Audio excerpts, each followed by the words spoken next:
નમસ્તે દોસ્તો, જય સિયારામ. શ્રાવણનો માસ એટલે એકદમ પવિત્ર માસ. શ્રાવણના માસની અંદર મોટે ભાગના ઘણા વ્યક્તિઓ ઉપવાસ, વ્રત અને ભગવાન ભક્તિ કરતા હોય છે, કારણ કે એ માસ ભક્તિ તરીકે ખૂબ જ મહત્ત્વ ધરાવે છે. એ જ રીતે હર કોઈ પોતપોતાની રીતે મંદિરે જતા હોય છે, ચાલતા પગપાળા જતા હોય છે અને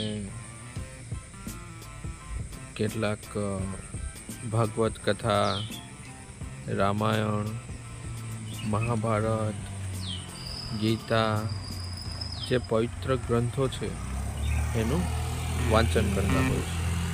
જીવનને જેમ બને તેમ શુદ્ધ બનાવવાને પ્રયત્ન કરતા હોય છે. એવી જ રીતે એક સરસ મજાનું વ્રત આવે છે જે બહેનો ખાસ કરતા હોય છે, જે રાંધણસઠ. તો રાંધણસઠની અંદર ઘણી બધી વાનગીઓ બનાવવામાં આવે છે સાંજે, અને પરિવાર સાથે બેસીને હરેક સભ્યો બધા સમૂહ જીવનના પાઠ શીખે છે અને ખાય છે અને ભગવાનને અને પોતાના આરાધ્ય દેવને, પિતૃઓને અર્પણ કરે છે. અને સાંજે જે જમવાનું બનાવ્યું હોય છે એ જ જમવાનું બીજે દિવસે જમે છે, કારણ કે બીજે દિવસે એક સરસ મજાનો દિવસ આવે છે, શીતળા સાતમ. તો શીતળા સાતમની અંદર હરેક ઘરના મોભી માતાઓ કે પછી વહુ કે જે માતાજી શીતળા જે માતાજી છે, જેની કૃપા દ્રષ્ટિ પોતાના પરિવાર તરફ રહે એના માટે વ્રત કરતા હોય છે. એ દિવસે શીતળા માતાજીના દિવસે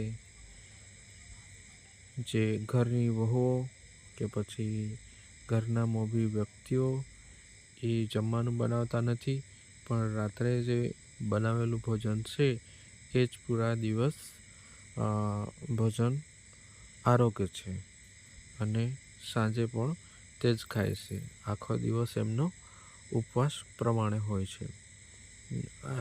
એ રીતના જે શીતળા માતાજી ખરા, એમની કૃપા દ્રષ્ટિ, એમના આશીર્વાદ અને એ રીતના એમની અમી દ્રષ્ટિ પોતાના પરિવાર તરફ, હર કોઈના પરિવાર તરફ એમની રહે છે.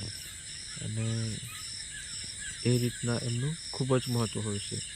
પૌરાણિક રીતના અને જે દાદા દાદીઓના સમયથી એ વ્રતને